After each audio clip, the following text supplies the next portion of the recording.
Well, hello everyone. It's Smokey. Yep, Smokey. Would you like to do a storytelling session with me?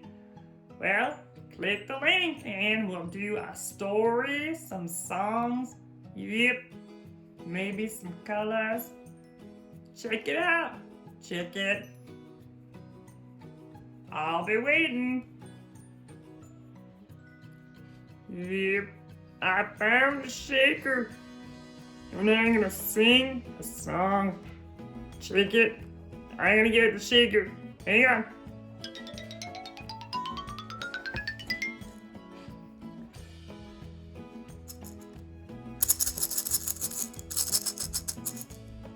Yep. Shake, shake, shake, shake your body. Shake, shake, shake, shake your hands. Shake, shake, shake, shake your body with me. Yep, yep. What colors can you see? Let's start off with the red bear. Red, orange, yellow, green, blue, purple, black, brown, white, and gray. The teddy bears are all the different colors of the rainbow. Let's start off with the first color of the rainbow. There's the color red. The next color of the rainbow is the color orange. Can you tell me what color is after orange? You're right, it's yellow. Can you tell me what comes after yellow? No, it's not purple, it's green. Green comes after. And what comes after green? Blue, and then purple. The colors of the rainbow are red, orange, yellow, green, blue, purple. My favorite color is gray. Can you tell me which bear is the gray bear? You're right. That's the gray bear. Excellent colors. Ba, ba, black sheep, have you any wool? Yes, sir, 3 bags full. 1 for the master, 1 for the dame, 1 for the little boy who lives down the lane. Ba, ba, black sheep, have you any wool? Yes, sir, 3 bags full.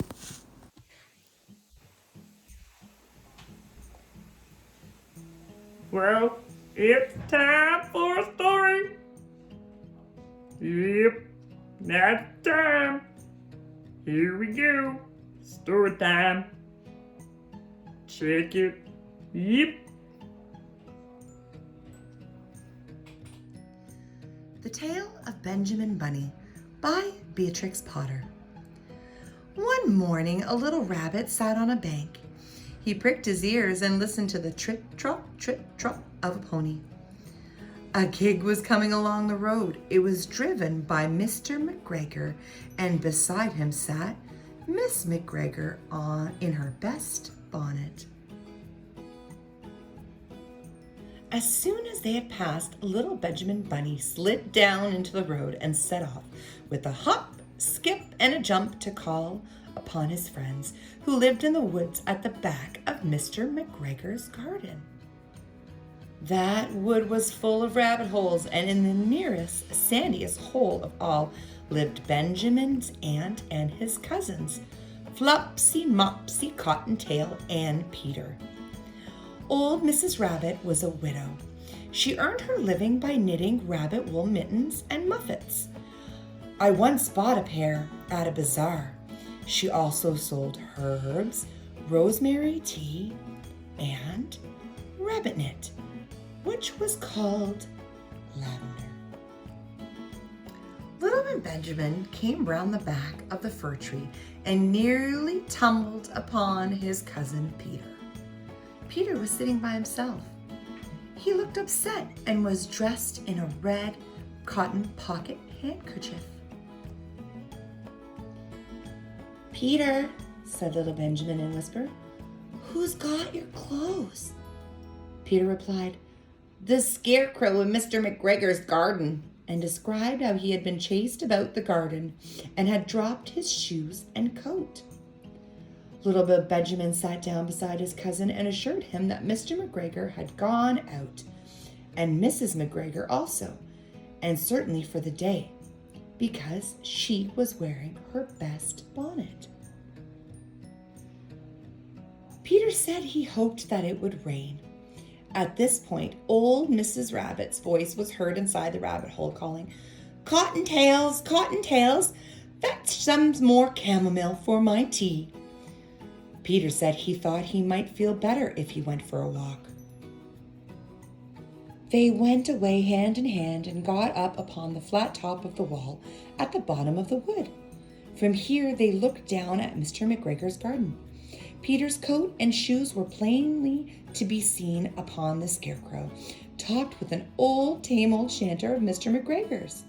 Little Benjamin said, "It spoils people's clothes to squeeze under the gate. The proper way to get in is to climb down a pear tree."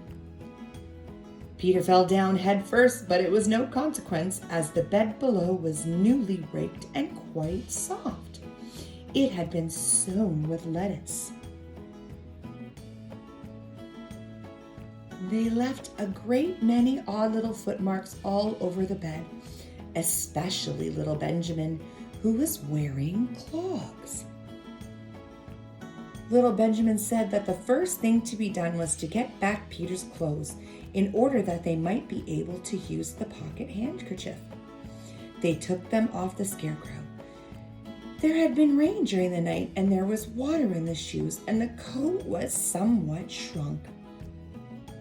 Benjamin tried, but it was too big for him. Then he suggested that they should fill the pocket handkerchief with onions as a little present for his aunt. Peter did not seem to be enjoying himself, but he kept hearing noises. Benjamin, on the contrary, was perfectly at home and ate a lettuce leaf. He said that he was in the habit of coming up to the garden with his father to get lettuces for their Sunday dinner. Peter did not eat anything. He said he'd like to go home, and he dropped half the onions. Peter let the pocket of his handkerchief go again. They got amongst flower pots and frames and tubs. Peter heard noises worse than ever. His eyes were as big as lollipops, and he stepped or two in front of his cousin when suddenly he stopped. This is what those little rabbits saw around the corner. Little Benjamin took one look, and then in half a minute, less than no time, he hid himself and Peter and the onions underneath a large basket.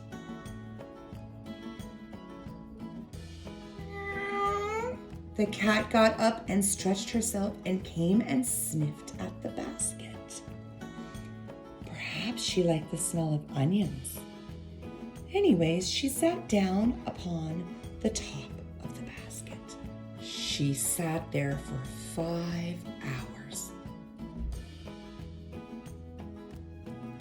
I cannot draw you a picture of Benjamin and Peter underneath the basket because it was quite dark and because the smell of the onions were fearful, and it made Peter Rabbit and little Benjamin cry.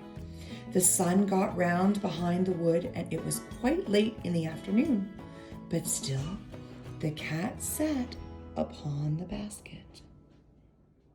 At length there was a pitter-patter, and some bits of mortar fell from the wall above. The cat looked up and saw old Benjamin Bunny prancing along the top of the wall of the upper terrace. He was standing and had a little switch in his hand. He was looking for his son.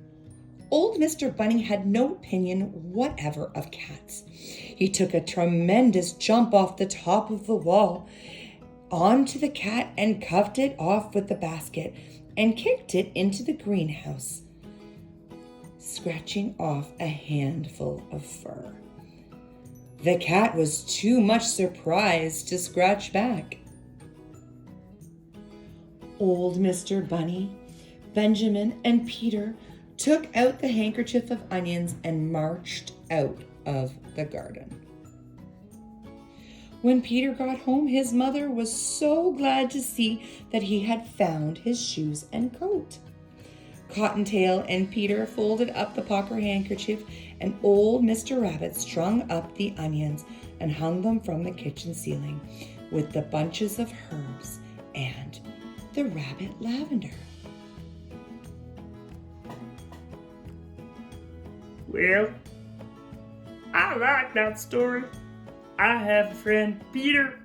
He's a rabbit. Yep. I hope you enjoyed that story. See you next time. Bye.